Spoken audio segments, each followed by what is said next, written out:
Akhirnya kembali Honda bikin ulah atau bahkan bikin evolusi lewat Vario 160 Evo-nya yang harganya beda 150 ribuan dari variasi generasi sebelumnya. Emang terkesan murah kalau misalkannya beli cash, tapi tetap kalau misalkannya kredit mah harganya seharga IR6N. Dan kira-kira apakah ini Vario 160 Evo mungkin evolusi, apakah emang ini motor worth it buat mengevolusi seluruh warga-warga SDM kita yang tinggi-tinggi ini? Kita nggak tahu, makanya bakal Rifan bahas di video ini.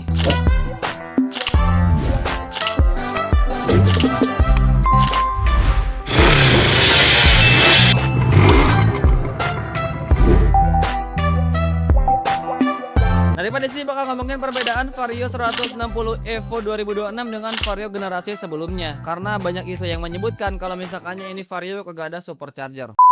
Dan apakah emang fitur utama pada motor-motor Vario seperti Vario generasi sebelumnya ataupun Matic Honda seperti fitur yang ada di HP yaitu Samsung Jet Flip masih dipertahankan di motor Vario ini? Karena ada beberapa plus minus yang ada di nih motor, selain emang pada tampilan yang bisa dibilang dirombak ataupun berubah. Pertama, kalau misalkannya kita ngomongin dari desain dan juga body, ada perubahan signifikan karena diameter body ini motor naik sekian milimeter sehingga tambah bongsor. Secara tampilan ini motor lebih gede dari varian Vario generasi sebelumnya. Apalagi di sisi body juga dilengkapi dengan air scoop. Ya mungkin sebatas buat tampilan doang, lagian motor sejenis Vario gitu ya perlu gitu pakai air scoop. Emang ini ada turbochargernya? Apa ini motor sebenarnya 4 silinder?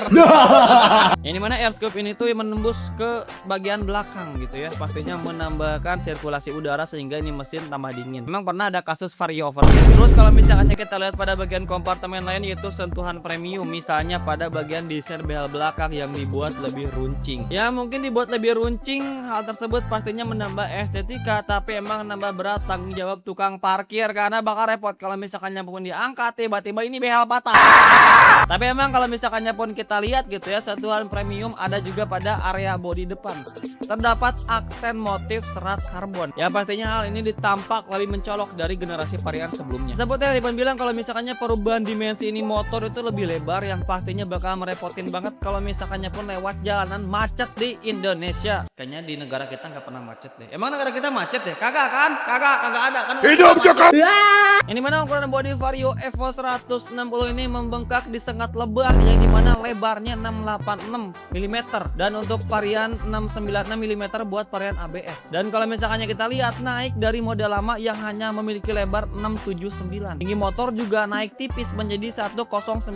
Mungkin Honda juga sadar kalau misalkannya banyak jalanan berlubang, makanya ini motor ditinggiin, jangan terlalu ceper. Ya meskipun emang naiknya nggak signifikan, cuman 0,0 sekian milimeter, tapi ya lumayan cukup ya buat ngebantai polisi tidur di negara kita yang udah segede ombak di Hawaii gitu kan. Terus bagaimana bang dengan sektor mesin? Nah fakta baiknya emang ada remap ECU yang dikeluarkan oleh Honda sehingga menaikkan performa, apalagi fokus pada bagian torsi yang cocok banget buat di perkotaan. Dan karena emang torsinya naik, sepertinya Honda bakal lebih akrab lagi dengan Pertamina karena konsumsi bahan bakarnya itu lebih boros juga, meskipun emang cuman sekian gitu ya kilometer per liter borosnya, karena ada di angka 46,7 km per liter. Kalau misalkannya pun kita bandingin sama yang variasi sebelumnya itu 46,9 km per liter, jadi bisa dibilang lebih boros. Dan pastinya Bapak Bahlil, Bapak Ketan, kita semua bakal suka dengan Vario ini karena lebih boros.